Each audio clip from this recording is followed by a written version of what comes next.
Okay, well, let me get a medium. Sold out. Let me get a large. Sold out.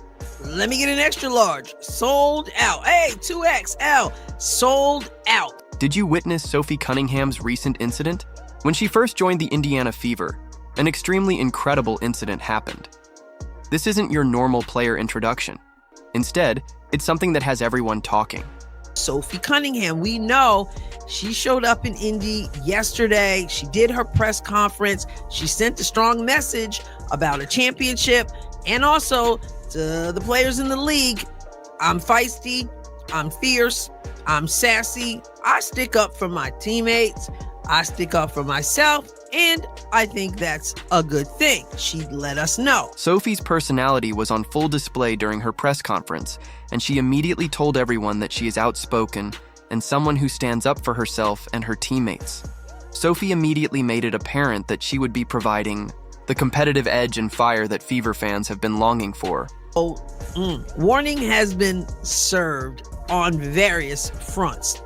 In any case, she got an opportunity to get her jersey. You can hear the excitement in Sophie's voice as she posed with her brand new number 8 Indiana Fever jersey immediately after concluding that press conference. As soon as she uploaded the photo online, fans flooded in with comments asking where they could purchase that exact jersey. Not long after I put it up, I was going through the comments and I noticed someone commented saying, I'm going to get one of those jerseys. Sophie Cunningham, yes, I'm getting that jersey. But then an amazing thing happened. Within hours, fans began posting on social media that they couldn't find Sophie's jersey anywhere because it was sold out. She hadn't even finished her first full practice or played a minute in a Fever uniform, but her jerseys had already disappeared from the shelves. But the commenter said, I can't get a jersey.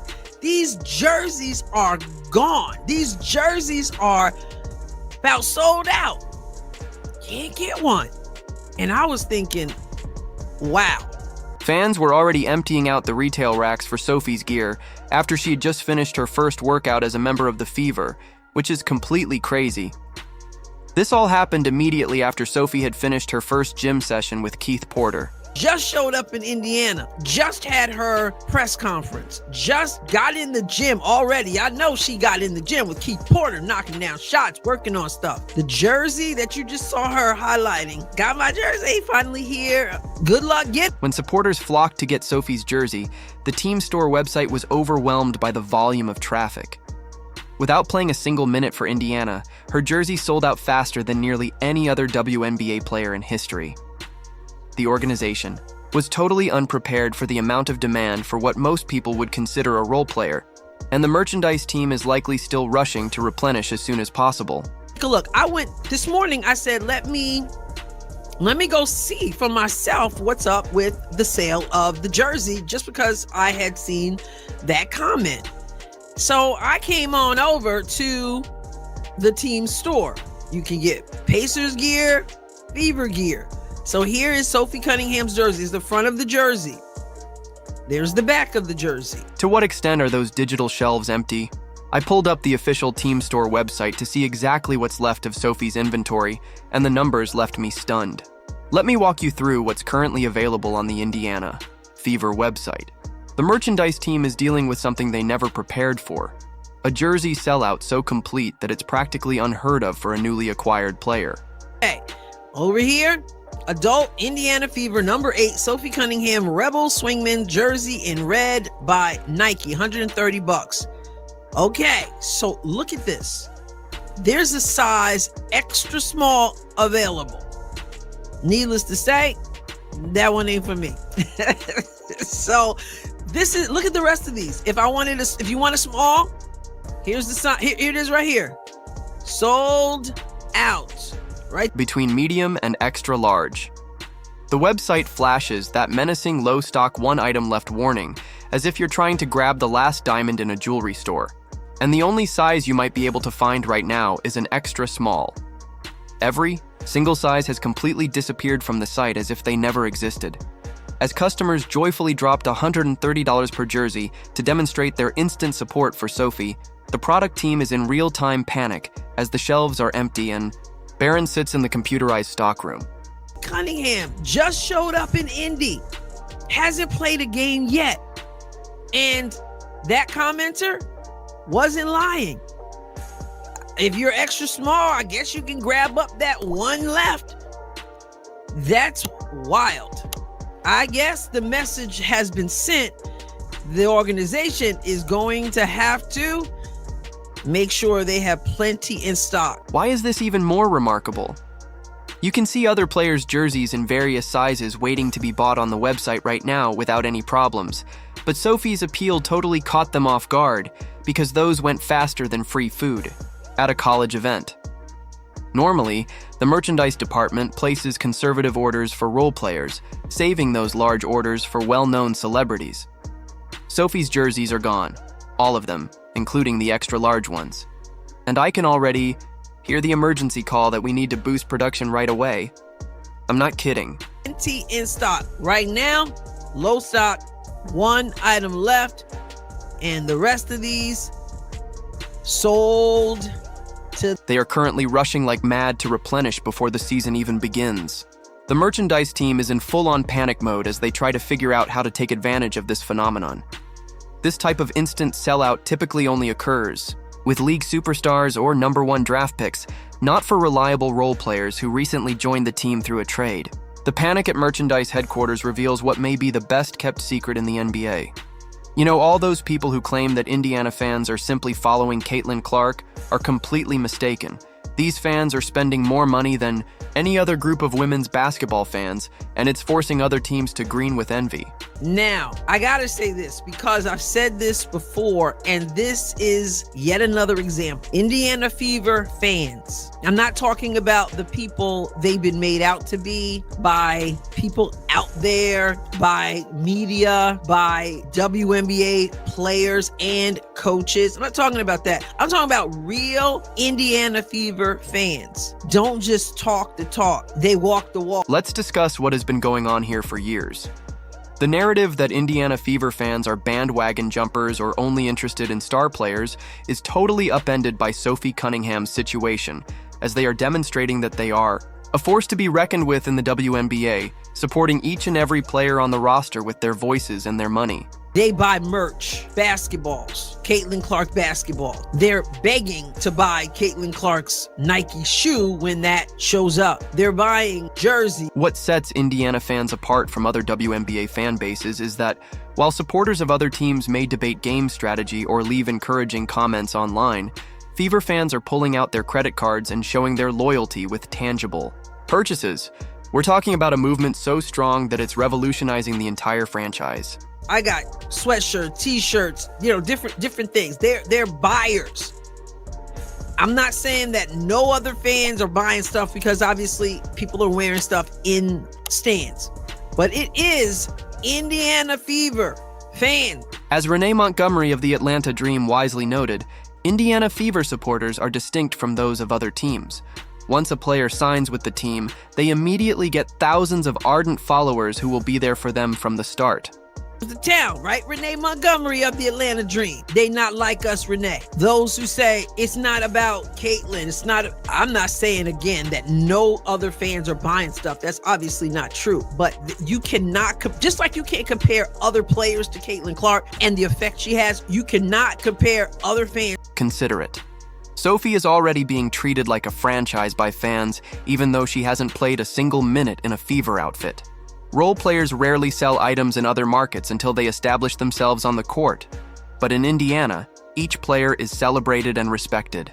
Fandom, Indiana Fever fandom, who go out and put their money where their mouth is. Not just hanging out trolling on social media. You're gonna have the troll, obviously, but fans are buying tickets, which is why things have to change when Indiana... The effects go well beyond just selling more jerseys. Who wouldn't want to play somewhere where you're immediately welcomed, celebrated, and supported with both cheers and financial investment from the fans? That's the real story here. This fervent fan support is turning the Fever into a destination franchise. Since no other WNBA fan base is currently matching their fervor, Indiana Fever supporters are fostering an enviable culture around the league by demonstrating that true fandom is measured in dedication, passion, and yes, retail sales. Indiana Fever fans. That to me is Exhibit A. Sophie Cunningham barely steps foot in the field house, y'all. jersey. One left in extra small. Everything else sold out, sold out, sold out, sold out, sold out. Whether you skinny, whether you fat, sold out. Equal opportunity, sold out. There is a full-blown crisis, and fans are frantically looking for whatever fever gear they can find. The supply chain is simply unable to meet the demand, and fans are growing more and more irate. How can Nike let this chance pass them by? So I just want to point that out. As an Indiana Fever fan, I mean, there are people who are willing to pay all kinds of money to get tickets. There are people who are buying merch off, like flying off the shelves, basketball, all kinds of stuff. And they're begging to buy that shoe. That's why I said, Nike, I don't know what the deal is. I'm not into the contract or anything like that. They got something, whatever their agreement is, that's their agreement. I'm saying, though, when that shoe shows up, they better prepare and be ready. To exacerbate the situation, the iconic shoes of Caitlin Clark are nowhere to be seen. Nike is working at a glacial pace despite having what may be the most anticipated WNBA retail release in history. If Sophie's jersey sells out in a matter of hours, Clark's shoes will go in a matter of seconds, and Pace supporters are virtually pleading for their money with their credit cards in hand, but there is still no release date in sight. She had the craziest momentum that we have ever seen with any athlete in the history of ever. And the fact that Nike did not capitalize on that, the fact that they are the biggest athletic sportswear brand in the world, and we didn't hear a peep out of them the entire season, it truly makes me wonder, like, if I were Caitlin Clark's management, and again, I don't know what's going on behind the scenes, but I would be truly rethinking the deal that I signed up for. The Fever's potential for expansion is being actively hampered by this merchandise drought. Each day that a fan is unable to locate the item they wish to purchase is another day of wasted opportunities. The Sophie Cunningham situation should be alarming Nike headquarters because it shows that the Fever fan base will buy almost anything related to their team. But instead of taking advantage of this momentum, Nike's production limitations are artificially capping how much the Fever brand can grow. This is money that the organization will never get back, and these are die-hard supporters who are prepared to make purchases right away. Remember, fans are for real. Indiana Fever fans, and they buy tickets. They sell out arenas, home and away. They buy merch. This is especially annoying because customers are willing to spend money and aren't grumbling about costs or prices. Rather, they are grumbling about the fact that they can't find anything to buy. This is ideal for any business, with the exception of one crucial issue. You need real inventory to sell.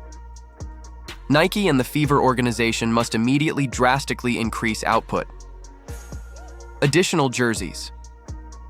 The current strategy is wasting millions of dollars in potential revenue while also disappointing the most ardent supporters of women's basketball. More t-shirts, more hats, and yes, finally releasing those Caitlin Clark shoes. Because Indiana Fever fans support, not just by running their mouth or running their fingers, they actually do something. And those who may not be able to afford it, they want to do something. And so this is just me saying, way to go, Fever fans. And we love, listen, remember how it was like nobody wants to go play in Indiana? Nobody wants to play with Caitlin Clark. Those fans. And we came to find out when free agency showed up, everybody wanted to go to Indiana and play for the Indiana Fever and play with Caitlin Clark, and when they got here, started praising the fans. And this is what makes Indiana Fever supporters so unique. They're revolutionizing the sport. When Renee Montgomery of the Atlanta Dream discusses Fever fans, she emphasizes their special influence. They are not only outspoken supporters, they change people's opinions with their money. This isn't just lip service. Merchandise flying off shelves demonstrates it. This fan base isn't just tweeting their support. They're buying tickets and merchandise at previously unheard of prices, setting a new standard for women's basketball. The organization needs to get ready for this ongoing demand because Indiana has created something extraordinary here. The whole sports world is watching as you redefine what unshakable support really means, and other teams should take note of this model for creating a movement that matters.